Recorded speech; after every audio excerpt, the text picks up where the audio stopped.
అందరికీ నమస్కారం. నిత్య జీవితం 360 డిగ్రీస్ యూట్యూబ్ ఛానల్కు స్వాగతం. మనలో చాలామంది తెలియకుండానే రోజు 5 అమూల్యమైన విషయాలను వృధా చేస్తుంటారు. ఈ 5 విషయాలను వేస్ట్ చేయకుండా జాగ్రత్తగా ఉపయోగించిన వారి జీవితం సమాజంలో గౌరవాన్ని సాధించడమే కాదు, ఆర్థికంగా కూడా ఉన్నత స్థితిని సాధించేందుకు తోడ్పడుతుంది.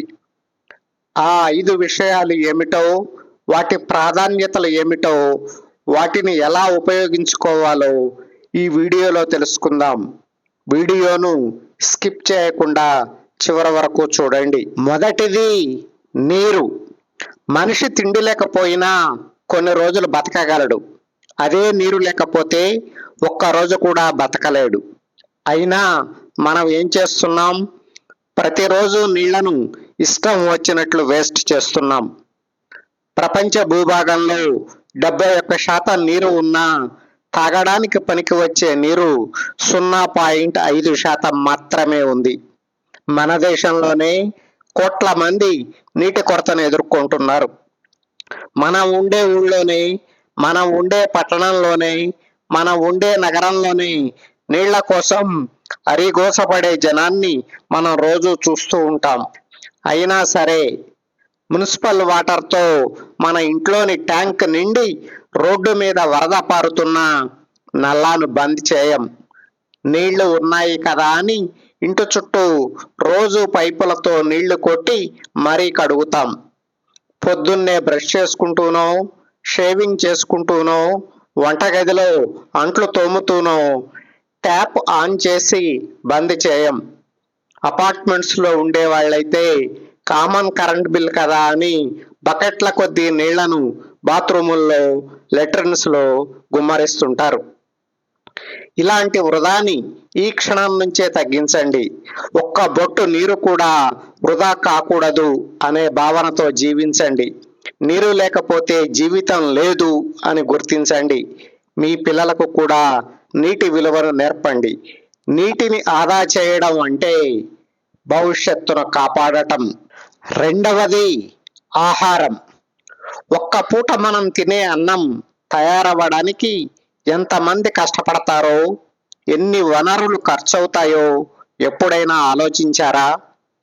రైతు శ్రమ, ప్రకృతి ఇచ్చే వర్షం, భూమి, రవాణా, వంట చేసే వ్యక్తుల కష్టం, ఇవన్నీ కలిస్తేనే మన ముందుకు ఒక భోజనం వస్తుంది. కానీ చాలామంది ఏం చేస్తారు? సగం తిని వదిలేస్తారు. ప్లేట్ నిండా పెట్టుకోవడం ఎందుకు? చెత్తకుండి పాలు చేయడం ఎందుకు? ఫంక్షన్స్లో, హోటల్స్లో ఈ తరహా వేస్ట్ ఎక్కువగా కనపడుతుంది. మన కడుపుకి మనం ఎంత తింటామో తెలుస్తుంది కదా, అంతే పెట్టించుకోవచ్చు కదా. మనం ప్లేట్లో వదిలేసే ఆహారం ఎవరో ఒకరి నోటికి వెళ్లాల్సిన ఆహారం. గుర్తుంచుకోండి, అన్నం పరబ్రహ్మ స్వరూపం అన్నారు మన పెద్దలు. ఆహారం విలువ తెలియని వాడికి ఆకలి విలువ తెలియదు. ఆఖరికి జీవితం విలువ కూడా తెలియదు. కాబట్టి ఎంత తినగలమో అంతే పెట్టించుకోండి. ప్లేట్ ఖాళీ చేసే అలవాటు చేసుకోండి. మీరు వేస్ట్ చేయకపోతే అది మరొకరి నోటికి అందుతుందని గుర్తించండి. ఆహారమే అసలైన దేవుడు. ఆ దేవుణ్ణి అవమానించకండి. మూడవది నోటి మాట. కత్తి గాయం కొంతకాలానికి మానిపోతుంది, కానీ నోటి మాట మనసుకు చేసే గాయం కట్టె కాలే వరకు గుర్తుంటుంది. మనిషి మాట్లాడే మాటలు సంబంధాలు నిర్మిస్తాయి, అలాగే కూలుస్తాయి కూడా. కోపంలోనో అనాలోచితంగానో మాట్లాడిన ఒక మాట కుటుంబాన్ని దూరం చేయొచ్చు, స్నేహాన్ని ముగించవచ్చు, జీవితాంతం బాధను మిగల్చొచ్చు. అందుకే గాంధీజీ చెప్పారు, మాటలు ఒక్కసారి నోటి నుండి బయటకు వచ్చాయంటే వాటిని తిరిగి లోపలికి తీసుకోలేం. అందుకే మాట్లాడే ముందు 3 విషయాలు తప్పక ఆలోచించాలని సోక్రటీస్ చెప్పాడు. మనం మాట్లాడేది సత్యమా, మంచిదా, అవసరమా? ఈ మూడింటికి సమాధానం అవును అయితే ఆ మాట మాట్లాడండి, లేదంటే మౌనం వహించండి. చాలా సందర్భాల్లో ఊరుకున్నంత ఉత్తమం లేదు, బోడిగుండంత సుఖం లేదు అనే సామెతను గుర్తు చేసుకోండి. 4వది కాలం. డబ్బు పోగొట్టుకుంటే తిరిగి సంపాదించవచ్చు. ఆరోగ్యం దెబ్బతిన్నా కొంతకాలానికి రికవరీ కావచ్చు. కానీ పోయిన కాలం మాత్రం ఎప్పటికీ తిరిగి రాదు. మీకైనా, నాకైనా, బిల్ గేట్స్కైనా, వారెన్ బఫెట్కైనా, ఆదానీకైనా, అంబానీకైనా రోజుకు అవే 24 గంటలు ఉంటాయి. వాళ్ళు ప్రొడక్టివిటీకి, కొత్త ఆలోచనలకి తమ సమయాన్ని ఉపయోగిస్తే మనం మొబైల్ ఫోన్లో స్క్రోలింగ్లకి, పిచ్చి ఆర్గ్యుమెంట్లకి, సొల్లు కబుర్లకి మన టైంను వృధా చేస్తాం. విద్యార్థి దశలో కాలాన్ని వృధా చేస్తే మొత్తం జీవితమే నాశనం అవుతుంది. యవ్వనంలో కాలాన్ని వృధా చేస్తే మిగిలిన జీవితం అంతా గాడి తప్పుతుంది. మధ్య వయసులో కాలాన్ని వృధా చేస్తే ముసలితనంలో కష్టాలు పడాల్సి వస్తుంది. అందుకని ఉదయం నిద్ర లేవగానే ఆ రోజు లక్ష్యం ఏమిటో నిర్దేశించుకోండి. ముఖ్యమైన పనులను ముందు చేయండి. సమయాన్ని గౌరవించండి.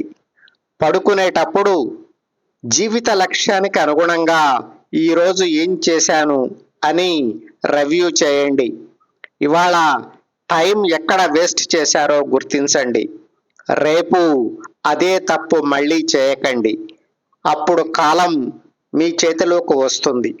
కాలాన్ని గౌరవించిన వారిని కాలం గౌరవిస్తుంది. 5వది ధనం లేదా డబ్బు. ధనాన్ని కష్టపడి సంపాదించాలి, తెలివిగా ఖర్చు చేయాలి, జాగ్రత్తగా పెట్టుబడి పెట్టాలి. కానీ చాలామంది స్టేటస్ అంటూ గొప్పలకు పోయి డబ్బును వేస్ట్ చేస్తారు. అవసరం లేని గాడ్జెట్స్, బ్రాండెడ్ బట్టలు, ఇతర ఆర్టికల్స్ కొని షో ఆఫ్ చేస్తారు. ఇతరులతో పోల్చుకొని పెద్ద ఇళ్ళు కట్టడం, కార్లు కొనడం వంటివి చేస్తారు. ఫంక్షన్స్ను స్థాయికి మించి అతిగా చేస్తారు. ఫలితం ఉన్నదంతా కరిగిపోతుంది. చాలాసార్లు అప్పుల పాలవుతారు. రోడ్డు మీదకు వచ్చినా వస్తారు. కాబట్టి డబ్బును ఎంత కష్టపడి సంపాదిస్తారో అంతే పొదుపుగా ఖర్చు చేయండి. తెలివిగా పెట్టుబడి పెట్టండి. 50, 30, 20 అనే రూల్ని పాటించండి. మీరు 100 రూపాయలు సంపాదిస్తే అందులో మీ రోజువారీ అవసరాల కోసం, ఆహారం కోసం 50 రూపాయలు, మీ కోరికలు తీర్చుకోవడానికి 30 రూపాయలు, భవిష్యత్తు కోసం పెట్టుబడిగా 20 రూపాయలు కేటాయించండి. ఎట్టి పరిస్థితుల్లోనూ ఈ నియమాన్ని తప్పకండి. ఆర్థిక క్రమశిక్షణ దానంతట అదే అబ్బుతుంది. ధనం అంటే కేవలం నోట్ల కట్టలు కాదు. అది మీకు భద్రతని, సమాజంలో గౌరవాన్ని, మీ భవిష్యత్తుకు బలాన్ని ఇస్తుంది. ధనం ఎప్పుడూ మీ సేవకుడు కావాలి, మీరు దానికి బానిస కాకూడదు. మిత్రులారా, నీరు, ఆహారం, నోటి మాట, కాలం, ధనం ఇవి 5 కూడా ఒక్కసారి వేస్ట్ అయితే అంతే. ఈ 5ంటిని గౌరవంగా చూస్తే మీ జీవితం ఉన్నతంగా నిలబడుతుంది. ఈ వీడియో మీకు నచ్చితే లైక్ చేయండి, ఇతరులకు షేర్ చేయండి. ఇలాంటి జీవన సంబంధ వీడియోల కోసం నిత్య జీవితం 360 డిగ్రీస్ యూట్యూబ్ ఛానల్ను వెంటనే సబ్స్క్రైబ్ చేయండి. నిరంతరం మీ క్షేమాన్ని కాంక్షిస్తూ నమస్తే.